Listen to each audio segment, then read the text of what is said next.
It's been voted the world's best airport 4 years in a row, Singapore's iconic Changi. But this isn't your typical airport. It does have the usual shops, bars, departure gates, but even a butterfly garden. Changi is one of the region's busiest international airports, and at the start of 2016 saw passenger numbers climb 10% in January. And it's putting that boom in growth down to one specific part of the world. A record 55.4 million passengers passed through Changi Airport last year. And the airport management here in Singapore say that growth is due to certain routes in and out and around in Asia. And that's why the airport's senior VP of operations told me there's been a pivot away from intercontinental long-haul flights. Changi being a hub that's closely linked to key markets like China, India, and also, of course, Indonesia, we're seeing that there are more people traveling from within these countries. So we are also working very hard with our airline partners to continue to deepen the connections that we have with these cities, especially to the second-tier cities in China and India. Singapore's Changi had long been a major hub for flights between Western Europe and Australasia, but with the advent of Gulf carriers like Emirates, Qatar and Etihad, much of that traffic has disappeared. But Changi management argues that if you want growth, you stay in Asia. I think the rise of the Middle East Gulf hubs is a major competitive element for us. And of course, on certain routes like between Asia and Europe, they are a strong competitor. But the Middle East is too far in the west for what is intra-Asia traffic. And we are very confident that in Asia, the rise of the middle class, with something like over 2 to 3 billion population in Asia alone, growing more affluent, traveling for the first time over the next 20 years, that is the market that we are aiming to serve. And that's something that the Middle East carriers and the Middle East hubs just cannot take that away from us.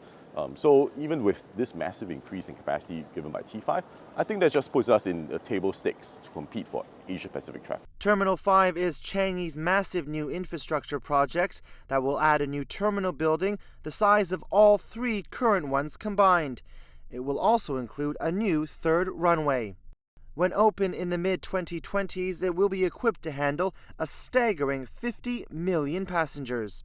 But some in the industry have criticized the scale of the project, saying it's just too big and too expensive for what Changi needs, something Choi De-wen rejects. Changi Airport is made out of 3 smaller terminals, and that strategy has stayed in good state as we grew from a small airport to what we are today. But each of our terminals are now only about 20 to 25 million passengers per annum in capacity.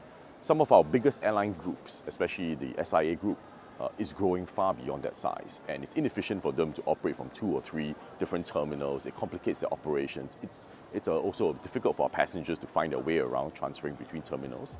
So Terminal 5 was designed from ground up to be much bigger in order to accommodate our biggest airline customers. But before ground even breaks on the new T5, Changi is eagerly awaiting the opening of another new project at the airport, the Jewel.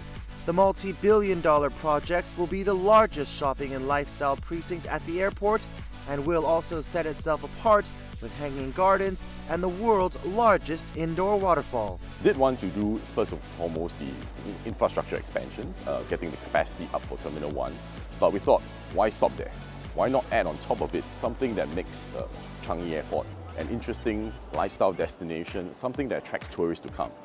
In the competition between hub airports, I think we're making sure, of course, our airport is efficient, has lots of connections, lots of airlines coming in, but we think that we can have something special by making Jewel a place to be, a place to come to, and that will set us apart from other hub airports. And that is perhaps the unique thing about Changi. It's a place that locals come and spend a day at, even if they aren't flying anywhere. Many kids grow up coming to the airport to study.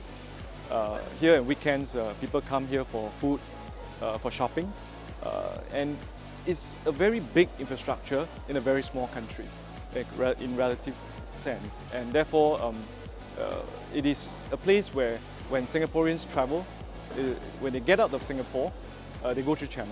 When they come home, they come to Changi. So very much Changi Airport is almost like a home. So when they first come home, they see Changi, that's home. At Changi Airport, I'm Phil Han for CNBC.